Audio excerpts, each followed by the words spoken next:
Hello there, Sir from 17 once again, introducing you to some more Prepare to Die Edition Dark Souls videos. This one is slightly longer than the plethora of ones I've been throwing up, and it's equally as important, and you'll notice that I'm in the Chasm of the Abyss, and I'm moving through it for the first time on New Game Plus. Because I know where I'm going really fast, because what I'm going to show you guys is I'm going to show you how to find Sif in the Breakable Wall, and how to get the new version of Artorias' shield, the one that's been ravaged by the Abyss.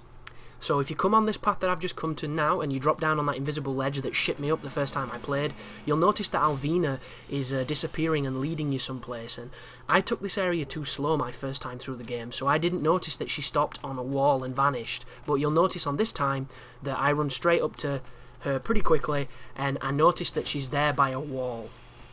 So, lo and behold, you look at the wall and it does look a bit suspicious, but this is a crossfade, guys, because I used the elevator to set it off. As I mentioned, this is the first time I've been in this area on New Game Plus, but I get rid of the Sprites of Humanity and I go and check that wall, and I'm wearing the Sunlight Maggot Helm to help me see, because it's really useful for these areas, and I was hoping it was going to act like a cast light, but it doesn't, and luckily enough you can actually just kick this wall and it goes through, which is extremely sneaky because I didn't see it the first time around. It's just this bit here. And lo and behold, there is this corridor that's going to lead you to Sif, who's been imprisoned by these Sprites of Humanity. So, kill them any way you want to do it. You'll notice this is New Game Plus, so they do take a bigger beating and they do deal significantly more damage, but they're not threatening because they're mostly passive until they decide to, gangbang you. But once they're all dead, if you stand near Sif in his little, seal of Orichalcos or whatever the hell it is, he will howl and then disappear and you will get a drop. But I'm just dealing with these dudes first. And you'll notice the secondary function of this sword is super cool, but not quite as damaging on New Game Plus enemies as it was previously. Which is just par for the course, really.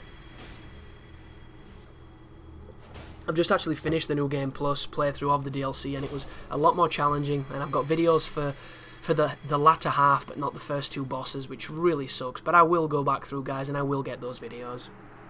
Anyhow, there is Sif, all normal sized and shit with Artorias' sword, and then there is the drop, and there's the cleansing Greatshield. So I'm going to show you the stats for it. You can read the description, and the description is pretty nice when in relation to Sif, but there it is. D-strength scaling, the steel Greatshield used by Knight Artorias, who succumbed to the Abyss, and there you go, he used it to protect Sif. How awesome is that? And even though the shield is drained, it still retains magical defense, so pretty badass shield. Looks kind of similar, but just a bit more degraded. And there you go, folks. Thanks for watching. You take care now.